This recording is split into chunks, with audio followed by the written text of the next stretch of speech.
오늘은 전 세계 최고 수준의 온체인 분석 기업 중에 한 곳인 테크온체인 리포트를 좀 다뤄보려고 합니다. 이 리포트의 핵심 주제는 두 개인데요. 지금 약세장에 막빠지고 곧 상승장이 시작될 거다. 이거 첫 번째. 그리고 4년 반감기 사이클은 이미 죽었다. 이 두 가지입니다. 그럼 우리 앞으로 코인 투자자분들은 어떤 기준을 바라보고 비트코인 투자를 좀 이어가야 되는지 오늘 영상에서 한번 다뤄보도록 하겠습니다.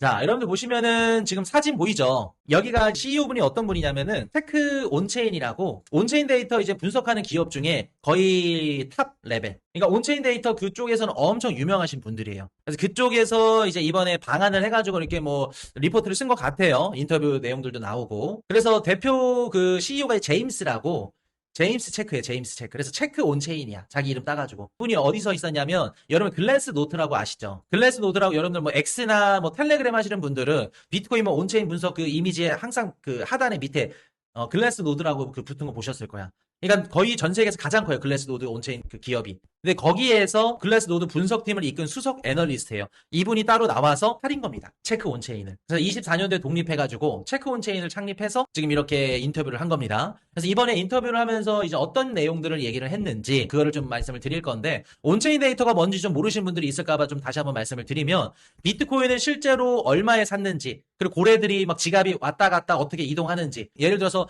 은행에 A가 B한테 계좌를 보내. 근데 얼마를 보냈어. 그럼 그런 것들을 막 분석해가지고 지금은 상승장이 시작이 됐는지 막 하락장이 시작이 됐는지 이런 것들을 분석하는 게 온체인 데이터예요. 실제로 우리 하우스 방송에서도 멤버십 분들한테 제가 한 달에 한 번씩 온체인 분석 해드리고 있죠. 그게 이제 온체인 데이터 분석이야. 진짜 소문이 아니라 막 이런 찌라시가 아니라 실제로 돈이 오고 가는 것들을. 그래서 시장에 상승이 왔는지 뭐 하락장이 끝인지 이런 것들을 아는 건데 이번 체크 온체인 데이터 그 CEO가 무슨 얘기를 하냐면 첫 번째는 지금은 약세장의 마지막 단계래요. 곧 상승장이 시작될 가능성이 높대요.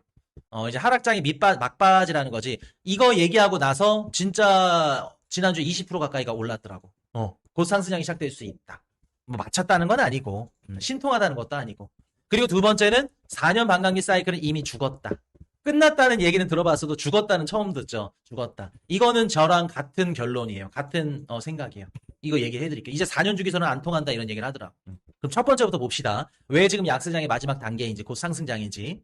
지금 보시면 핵심 신호로 볼 수 있는 게 뭐냐면 얼마 전까지만 하더라도 암호화폐 시장이 거의 1년 가까이 무관심이었죠. 거래량이 극도로 떨어졌었고 그리고 막 손절매까지도 나왔었고 그 말은 즉슨 팔 사람이 다 팔았다는 거예요. 팔 사람이 다 팔고 떠난 시장에는 거기에서 더 추가 조정은 나오지 않는다는 거예요.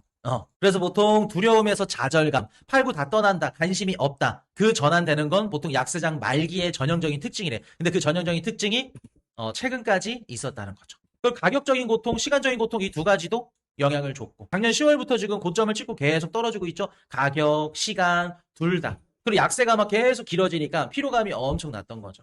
그리고 6만 달러에서 7만 달러 때 매수벽이 있는데 그 금액만 3천억 달러래요. 그러면 실질적으로 6만 달러 밑으로 떨어지긴 쉽지 않다는 거죠. 6만에서 7만 달러에 3천억 달러치가 매수를 하고 싶어가지고 밑에서 받아먹으려고 준비 중이래. 그럼 실질적으로 온체인 데이터를 보는 입장에서는 하단으로 떨어질 수 있을까? 라는 생각을 할 수 있겠죠. 두꺼운 매수벽이 있으니까. 실질적으로 얘 얘기하고 나서 20% 반등이 나와.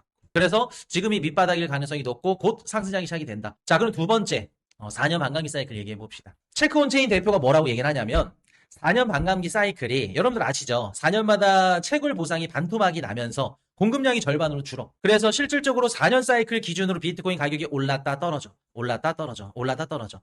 4년 주기로 이렇게 왔다 갔다 하는 거죠. 그래서 이게 지금까지 이렇게 맞다 보니까 코인 투자분들이 이거를 법칙처럼 믿게 돼버려. 미신처럼. 4년 반감기 사이클. 우리가 은연중에 비트코인 지금 어느 정도 와 있어? 이번 사이클은 이러죠. 근데 여러분들 이제는 그런 거 얘기하시면 안 돼요. 이번 사이클 얘기하면 안 돼. 이번 사이클이 뭐예요? 은연중에 자기도 4년 반감기 사이클을 기준으로 얘기를 하는 거예요.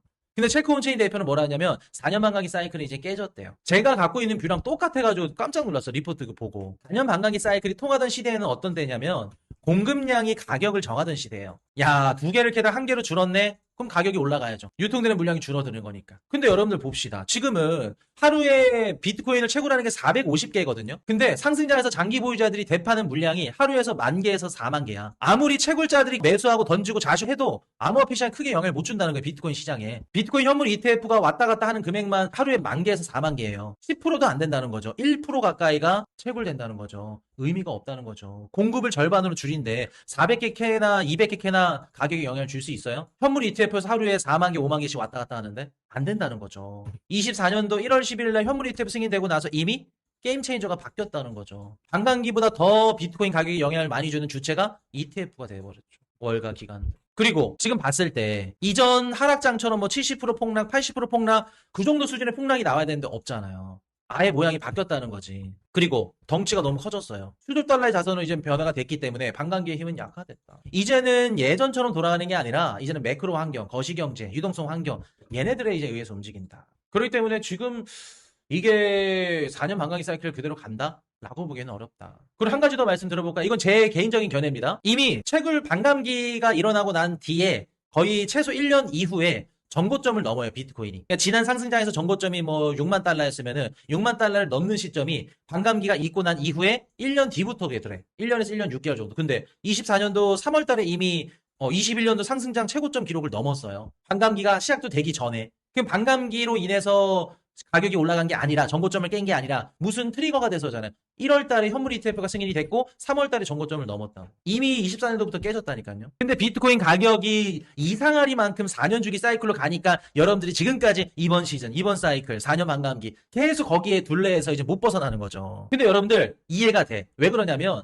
비트코인 가격이 진짜 4년 동안 주기로 상승과 하락을 반복을 했거든요. 여러분들 10년, 20년 계속 그대로 가면은 여러분들 믿게 되잖아요. 다. 그동안 4년 동안 비트코인 가격이 올랐다 떨어졌다 했죠. 그래서 여러분들은 4년 동안 비트코인 반감기 사이클이 작동을 했구나 라고 생각을 할 건데 보시면 지금 비트코인 가격이 빨간 색깔이고 검은 색깔 점선이 연준의 기준금리죠. 연준의 통화정책에 의해서 4년 사이클이 유지가 됐었던 거예요. 지금까지 벌어졌었다고. 연준이 금리를 낮추고 시장의 유동성을 완화해주면 비트코인은 올라가요. 반대로 연준이 금리를 올리고 시장을 긴축하고 조이면 반대로 비트코인은 떨어져요. 연준의 기준금리가 오릅니다.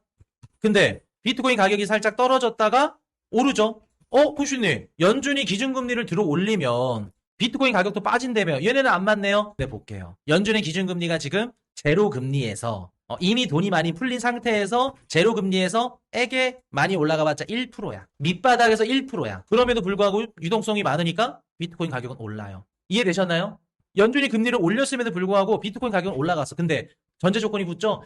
제로금리에서 2013년, 14년도 돈을 미친 듯이 풀었을 때 2008년도 리먼 브라더스가 무너지고 나서 거의 한 6년, 7년 가까이 미친 듯이 풀었죠? 유동성이 이렇게 많은 환경에서 연준이 금리를 올린다고 하더라도 아직 시장은 유동성이 많기 때문에 올라요. 그리고 나서 연준이 2% 넘게 좀 유의미하게 올리기 시작하니까 비트코인 가격이 빠집니다. 이때부터는 똑같이 가요. 연준이 금리를 내려요. 19년도에 연준이 금리를 올렸다 내렸다 계속 반복을 하는 겁니다. 올렸다 내리니까 비트코인 가격이 어때요? 올라가죠. 여러분들. 자, 쭉 동결하다가 금리를 올려요. 그럼 비트코인 가격이 어때요?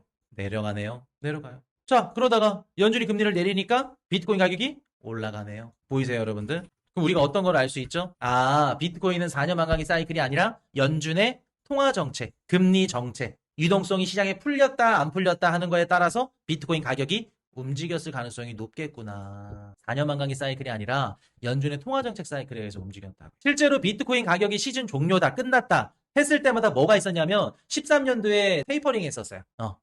14년도 상승이 쭉 일어나고 나서 하락장이 왔을 때 금리 올리겠다 무너졌었어요. 그리고 17년도 말, 18년도 초에 연준의 테이퍼링, 금리 올릴 겁니다. 긴축할 겁니다. 그리고 21년도에도 귀신같이 11월 달에 테이퍼링 한다 그랬고 22년도부터 금리를 미친 듯이 올렸죠.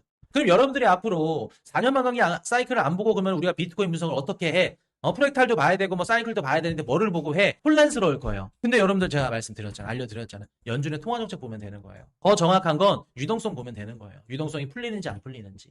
유동성이 풀려가지고 그게 암호화폐 시장에 유입이 되는지 안 되는지 이제 2차적인 문제고 근본적으로 연준의 통화정책 가장 중요한 거. 그래서 시장에 돈이 풀리는지 안 풀리는지. 그것만 보시면 돼요.